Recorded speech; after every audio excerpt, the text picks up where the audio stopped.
70 yillik Milli Apet.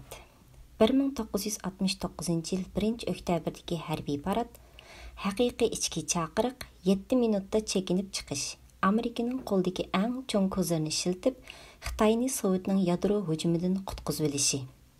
2019 10 oyning 15 tarixdagi bugun 378 son. Terjima qilguvchi Uyg'ur fidoyilar to'pidan Bilmesjan. Tarix suv kabi oqmoqda. Tarixdagi bugun tarixning haqiqiy qiyofatini oshkorlab, turmushning issiq so'g'oqlarini bayon qiladi. Tarixdagi bugun 70 yillik Milli Apet. Men Jિяңфېڭ. 2004 yili Rossiyaning butkul Rossiya davlatlik televiziyasi tarixiy hujjatli chatma film qo'yib, sobiq Sovet ittifoqi va hozirgi Rossiyaning Xitoy kompartiyasi bilan bo'lgan ikki bisliq munosabatini eslab o'tdi va atrofliq mulohaza qildi. Filmda mayli Sovet ittifoqi davrida bo'lsin yoki hozirgi Rossiya davrida bo'lsin, Xitoy azaldan bizning strategik sherikimiz emas. Xitoy kompartiyasi Rossiyadan setib olgan qurollarni hamon bir kuni Rossiyaga qarshi urushda ishlatildi deb qaragan. Filmda yana Jimbao oroli voqeasiga oid ko'rinishlar Xitoy kompartiyasi islohot ishini echib etishdan keyingi Yiroq Sharqqa ko'chib o'ltiraqlashgan Xitoylar va ularning Xabarovskiy rayonida ruslar boqqan ishlarga tash atgan va tutqanligiga oid nurg'un ko'rinishlar ko'rsatilgan. Filmda ruslar Xitoylarga bo'lgan yirginchini qilcha yushirmasdan ifodalagan. 90-yillarda Moskva qatorliq shaharlarga berib, haram pul topgan ba'zi bir rejissorlar ularning rubrisini bizmi topdik. Ayollar bilanmi ko'ngil ochdik. Ular nimishqa yanada bizni ko'zga ilmaydi deb so'rashdi. Nimishqa shundoq bo'ldi? Ayni yillarda Beyjingda maxsus ruslarning savdosini qildigan Yabovlu bozorini ko'pchilik bilasizlar. Do'konlarning oldiga Xitoylar kirishga bo'lmaydi deb yozilgan taxtalar esilgan. Shundoq, bu degan Xitoylar o'zlari asqan taxtalar. Siz o'ylab beqing, Xitoy o'zi Xitoyni kamsitsa, boshqalar qanday hurmat qilsin? Do'konlarda bo'lsa liq to'lgan zo'r miqdordagi saxta kiyim-kechak, saxta kundalik turmush buyumlari qatorliq har xil saxta mollar sotiladi. Moshundaq bo'lsa yana boshqalarni hurmat qilishni umid qilamsiz? Rossiyami burun kommunizmning ziyonkashligiga ko'p uchrab, davlat shunchalik nomrodlashib ketgan. Siz qarab baqing Moskvadagilarga. Rətlik kiyinib galastuk taqab cheklik miqdorda tarqatgan bolkani setib olish uchun bir kun o'chirat tursimi, o'chiratni buzmaydi. Ularning puhralari hatto kompartiya a'zolarimi o'xshash hafta oxirida cherkovlarga berib ibodat qiladi. Ular kambag'al bo'lsa-mu boshqalarning hurmatiga erishdi. Biz-chi? Biz bo'lsak boy bo'lganligimiz qarmay boshqalarning jirginishiga uchirdik. Men yuqorida gapini qilgan film menmanchi Xitoylarning ziddiga bek tekkan. Bizning doim takrorlaydigan so'zlarimiz bor. Sen Xitoyni tushunamsan? Sen Xitoyga borganmi? Yana texi chet eldagi Xitoylarga deydigan so'zlarimizmi tayyor?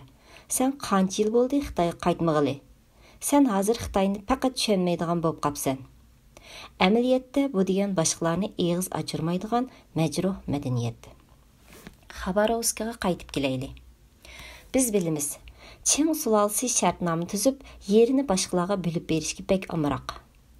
Ya'ni urushda yengilib qolsa, shartnoma tuzib, yer bilib berish orqali qutuladi.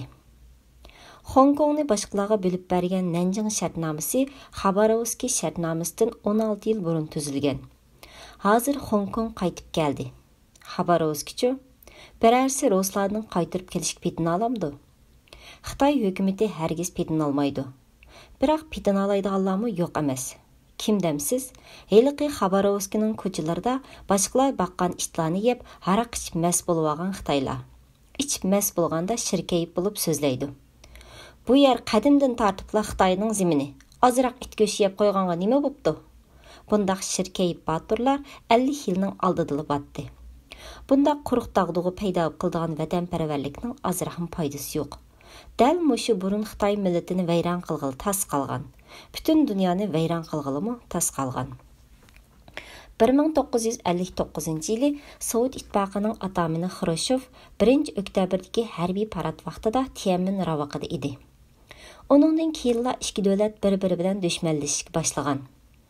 Madaniyat zo'r inqilobida Mao'zedong qizil qo'g'dovchilar orqali o'zining yendiki Xitoy Xrushev Liu Shaochini ag'dirib etdi. Maozdongning siyosiy maqsadi allaqachon amalga oshib bo'ldi. Ammo butun mamlakat bo'yicha teriyotgan zo'r qalaymaqonchiligi asliga keltirgisiz darajada. Xitoy Rossiya chegarasidagi harbiylar bo'lsa, inqilobning o'tini Xrushyovning yurtigacha tutashtirishni xohlaydi. Ularning Sovet revizionizmi buni ayni yillari Uyg'urlar Shujongjuichi deb atagan. Uzil-kesil jang qilg'usi bor edi. Ikki davlatning chegara to'qinishi barbara keskinlashdi. 1969-yili Shirkayib Baturlar harakatga o'tdi.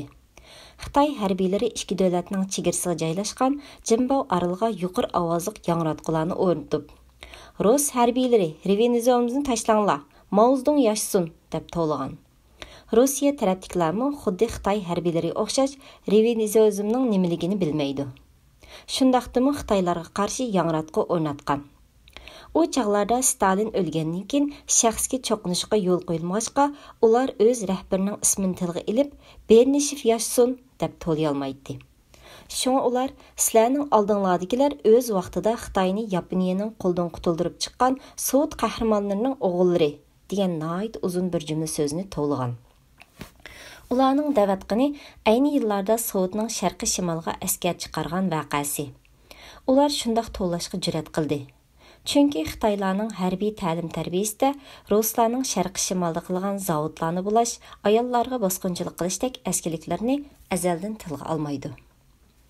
Madaniyat inqilobi portlab 3 yil bo'lganda Xitoyning iqtisodiy vayron bo'lish girdoviga berib qolgan. Qizil qo'g'dug'uchilar tuvang tushish harakati boshlagandan keyin butkul jamiyatning noroziligi yuqori pallaga yetdi. Bir maydon cheklik holatdagi askariy to'qinish mamlakat ichidagi ziddiyatni pasaytirdi. Mana buningga Sovet ittifoqining tajovuzi sabab bo'lgan. Bu dal Sovetning Pragaga hujum qilgan vaqti edi. Maozdong fursatdan foydalanib, sotsializm lagerda yana bir qitim bayrog'ini lapildatmoqchi bo'lgan.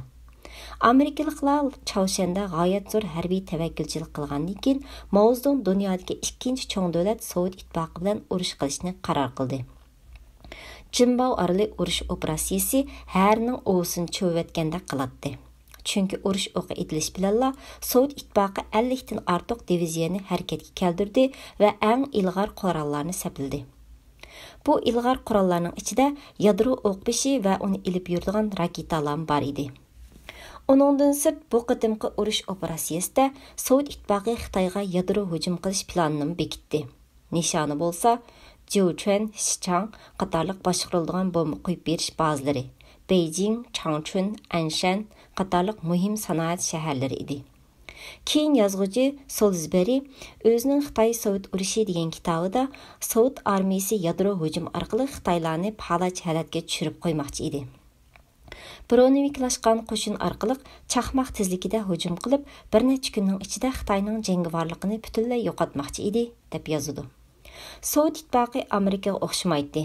Chaoshan urushini qo'zg'ashdan burun Amerika avval parlamentning tasdiqini olish kerak.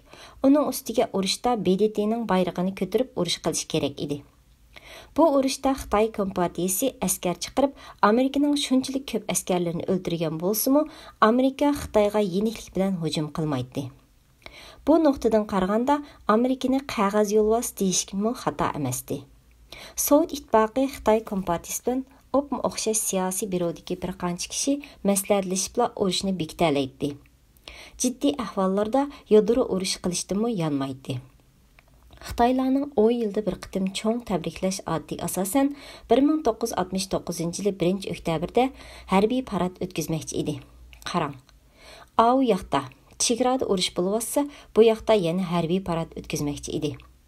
Shu chaqda Shiyo mavzudonga har qaysi joylardagi qo'mondonlar Beijingga kirmasin, bo'lmasa boshqalar hamma sarmoyasini do'g'i tikibdi deb qoladi, deb maslahat berdi. Mavzudon qo'shildi. Har qitimli harbiy paradning temisi va shuari bor edi. Xalq gazeti shu qitimli harbiy paradning shuarini e'lon qildi.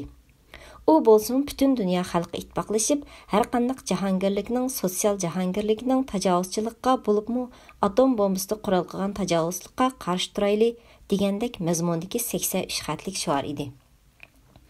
Amaliyotda bu mavzuning e'lon qilgan harbiy safarbarlik buyruq edi. Kishini tixim hayron qoldirgani bu 83 xatning cho'ng taxtlarga yozilib, paradda kishilarning ko'z oldida paydo bo'lgan edi. 69 yildagi cho'ng harbiy paradning haqiqiy shuarining nima ekanligini yuqori qatlamdagilardan boshqa hech kim bilmaydi. U bo'lsa-mu 7 minut ichida chekinib chiqish. Buning ma'nosi bo'lsa, Sovet ittifoqi hujumni boshlab qolsa, boshqarilgan bombaning Irkutsk qo'yib berish bazasidan itilib chiqib, Beyjingga yetib berish uchun 7 minut ketadi. Maozdong va boshqa rahbarlar Iroq musofirlik radar bekitining uqtirishini topshirib olgandan keyin ravaqtdan ayrilib, metroga o'ltirib, 7 minutning ichida yer osti mudofaa okoplariga kirib bo'lish kerak edi. Maydondagi amma va ravaqtdagi boshqa kadrlarni qanday bir taraf qilish to'g'risida hech qanday tarixiy yozma materiallar yo'q edi. Albatta, Xinhua agentligining xabari allaqachon yozilib bo'lingan bo'lib, bu bir qitimliq baxt saodatga to'lgan tabriklash murosimi degan mazmunda edi. Sovet ittifoqining boshqarilgan bombasi nimishqa uchib kelmadi?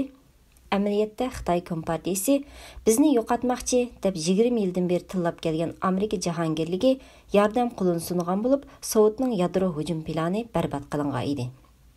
Shu yili 20 avgustda Sovetning Amerika turishliq bosh elchisi Washingtonda Amerika prezidentining davlat bexatarlik ishlari yordamchisi Kissinger bilan jiddiy ko'rishib, uningga Sovetning Xitoy yadro hujumi qilmoqchi bo'lganligini uqtirdi va Amerikaning betaraf turishini umid qildi. Amerika yadro hujumi butkul insoniyatga afat elib keladi deb buning qarshi turdi. Biroq Amerikaning Xitoy bilan hech qanday uchur almashtirish munosabati bo'lmag'achqa, buni qasdanga shamol chiqarish hiylesini ishlatib, bu xabarni Washington yulduzi gazetida e'lon qildi. Shuning bilan Rossiyaning yadro hujumidan Xitoy xabar tepib, 1-oktyabr harbiy paradda hujumdan qochish uchun oldin ola tayyorlik qilib olgan. Biroq bu yetarli emasdi, chunki Xitoyning qaytarma zarba bergidek kuchi yo'q edi. Onchilik az yadro quroli tezla tugaydi. Şoňa Rossiyaning raslam yadro hujum qilishdan ansirab, Amerika 1962-yili Kuba krizisidimi ishlatmagan kozorini ishlatdi. Bu qandaq kozor bilamsiz?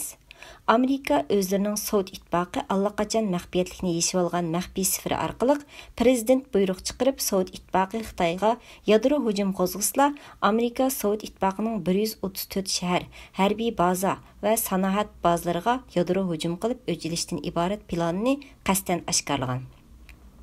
Brejnev buningdan xabar tepib, Amerikaning o'zlarini setayotganligidan qattiq g'azablangan. Biroq Xitoyga kelayotgan afat texi oyoqlashmagan edi. 1-oktyabr harbiy parad oyoqlashgandan keyin zo'r miqdordagi zavodlar tog'liq rayonlarga, odam shalang rayonlarga yetkilib, Xitoyning moddiy turmush manbasi yana bir qitim malmonchilikqa uchirgan. Har qaysi shaharlarda havo hujumidan saqlanish okoplari ko'langan.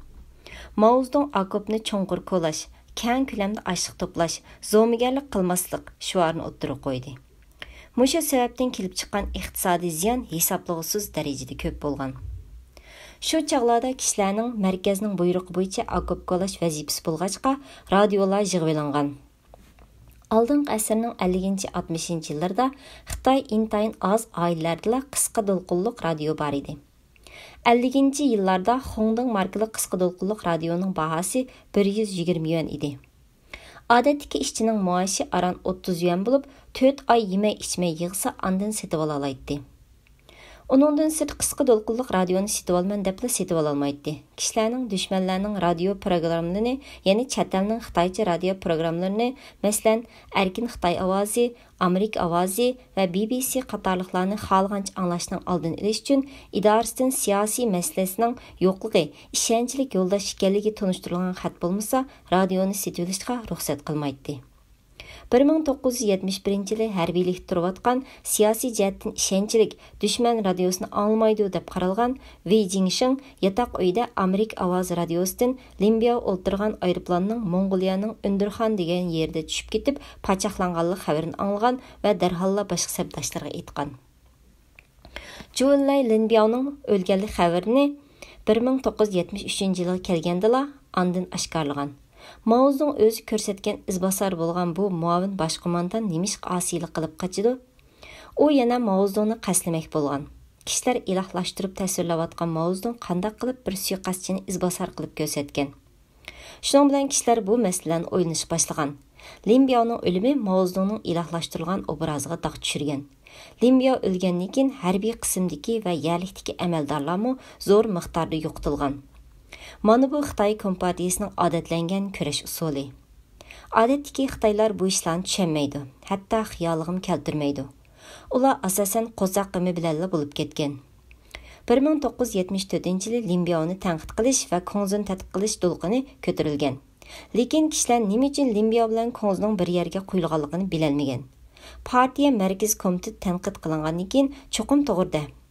Limbiya Mo'zunga qarshi turgan qaslab o'ltirmoqchi bo'lgan albatta. Tanqid qilish kerak. Undaqda Konz kapitalizmni tirildirmoqchi deb tanqid qilingan. Buni kishilar tushunolmagan. Keyin Jo'llayga munosabatlik bo'lgan kompartiya ichki kurashlarni kishilar ham tushunolmagan. Biroq hech qisi yo'q. Partiya markaziy kishilarni mushunda qiynasili bo'ldi. Ha, yo'q, qiynash demayli. Kurash qildi deyli. 70-yillardagi yana cho'ng ish bo'lsa, Amerika-Xitoy munosabatida o'zgarish bo'lganligi. 1972-yili fevralda Amerika prezidenti Nikson Xitoyni ziyorat qildi. Bu ishdan Amerikaga uzundan beri qarshi turayotgan Xitoylar gangrapli qolgan. Juzongli Nimbub Nikson bilan qo'lashib ko'rishib yuriydi. Bu xuddi Xitoylar hozirgi Amerika-Xitoy savdo urushini tushunolmagandek bir ish.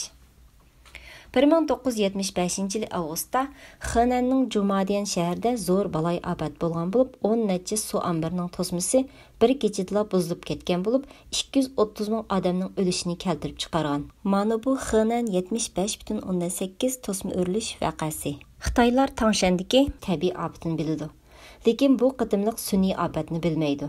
Bu qitimliq ofatni Amerikaning Bayqash nomli televiziya kanali Discovery Channelda dunyodagi 10 cho'ng inshoot ofatining eng beshiga tizgan. Kishilar Sovet ittifoqining Chernobil yadro eqib ketish voqeasini biladi. Chernobil voqeasi faqat 2-chi o'rin tizilgan. Bu ikki voqeani men tarixdagi bugun programmasida so'zlagan. Ko'rishni xohlaydiganlar izlab ko'rib boqsa bo'ldi. 1976-yili martning 1 kuni Mo'zdonga gazet o'qib bergan Ming Jinyun davlat ichi va sirtidagi cho'ng voqealarni o'qib o'tib, 8-mart Jilinda meteorit tosh yaqqanligini o'qiyotganda Mo'zdon qo'li sharqib to'xtatib, cho'ng arboblar o'ldigan bo'ldi degan. Tangshanda yer tavridi. Tangshan Beijingga yaqin bo'lg'achqa ko'plagan oldin-ola ma'lumotlar xatarning shaklari bayqalgan bo'lsa-mu, hech kim yuqoriga ma'lum qilishga jur'at qila olmadi. Nurg'ulg'an kishilar uyqu holatida xarobilik ichi ko'mildi.